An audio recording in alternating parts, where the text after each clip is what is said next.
Everyone, আগের video দেখলাম decoration, এবার সারপ্রাইজের পালা।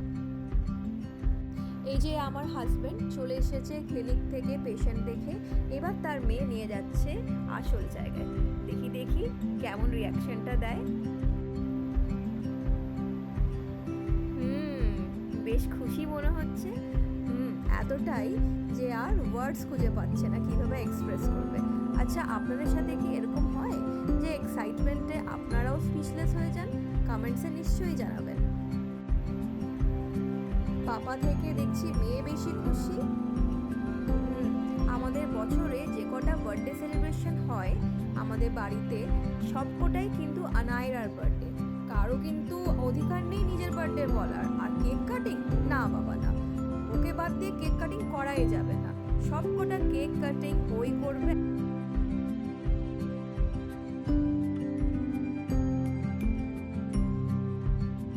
চলুন, কেক কাটিং তো হয়ে গেল, এবার হচ্ছে আসল মজা, গিফটস ওপেনিং। আমার বেশ ভালোই লাগে গিফটসগুলো দেখতে।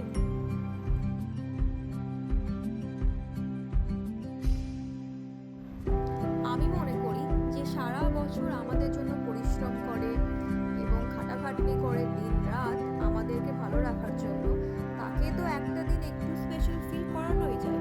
কিছু না, অন্তত এইটুকু তো একটু করাই যায় যে একটু ভালো মন্দ খাওয়ানো আর একটা ছোট্ট করে একটা সেলিব্রেশন করা হোমলি। সবাই তো চায় একটা দিন অন্তত একটু নিজেকে একটু স্পেশাল ট্রিট করা, তাই না? এই যে দেখতে পাচ্ছেন ব্ল্যাক শার্টটা, এটা কিন্তু আমার মেয়ে চয়েস করেছে। ও আমাকে বলেছে যে মামি, you know papa looks perfect in black, তো তার জন্যই হচ্ছে আমি একটা ব্ল্যাক শার্ট বুক করেছি আমার হাজব্যান্ডের জন্য। আশা করি ওর ভালো লাগবে।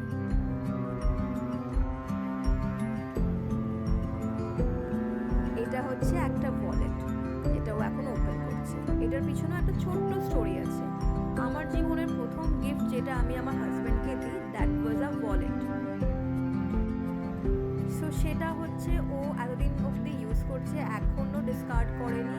তাই নতুন করে আবার একটা ওয়ালেট আমি ওকে গিফট করলাম, যাতে ও পুরোনোটা এবার ছেড়ে দিয়ে নতুনটা ইউজ করে।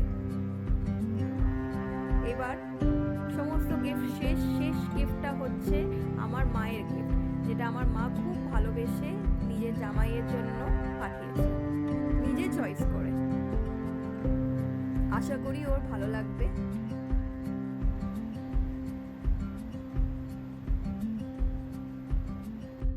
এইভাবেই আমাদের বার্থডে সেলিব্রেশনটা শেষ হলো।